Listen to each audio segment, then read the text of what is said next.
I have somehow learned that there is a particular loan relating to food that you took. Yeah. And I raise these things because many people in South Africa are poor and they could be inspired not to lose hope no matter their circumstances if they were to hear your story considering the position that you have been nominated for. Tell us about that loan. Thank you, Chief Justice. When I finished matric, I was quite confident that I would get what used to be called then exemption, and therefore would qualify to go into university. I didn't think I would have a problem with getting that, and I was confident that I was going to get a bursary too. But my problem was that at home, the situation was quite bad. My mother had stopped working 2 years before my matric. She had lost her job, and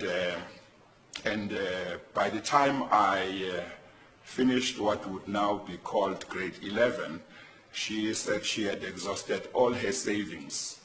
And so somehow I felt that the society, the community would be thinking that after matric I would now be able to go and work and help my mother, whom the whole community could see was struggling.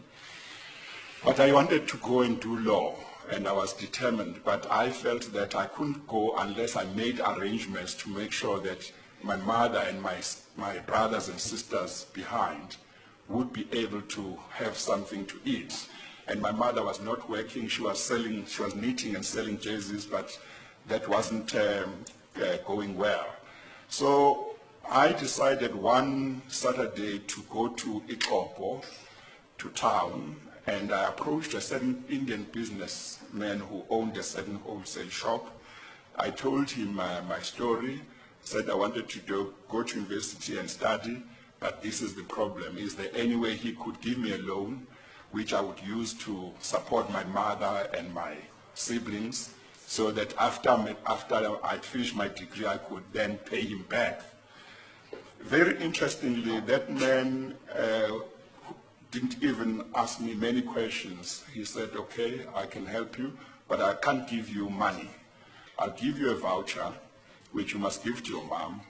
Once a month, she must come to my shop, and she will be given groceries up to the value, I think it was 20 rand, if I'm not mistaken, 20 rand or 40 rand, but that was a lot of money back then. Yeah, it was quite some money then.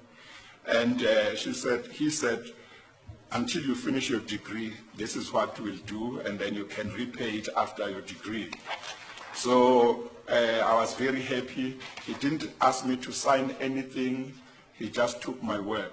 And my mom could not believe it when I came back from town and told her that I had been able to make arrangements so that they would be able to have groceries while I was studying.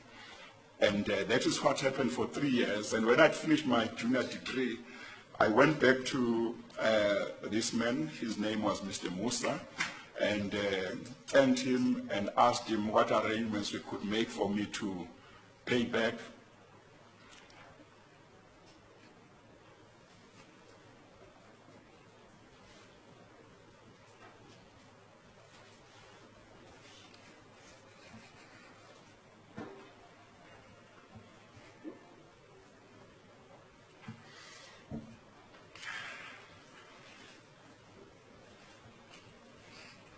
Sorry, Chief Justice.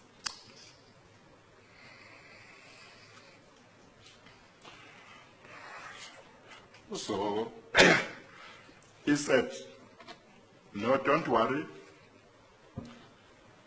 Just do to others what I've done to you.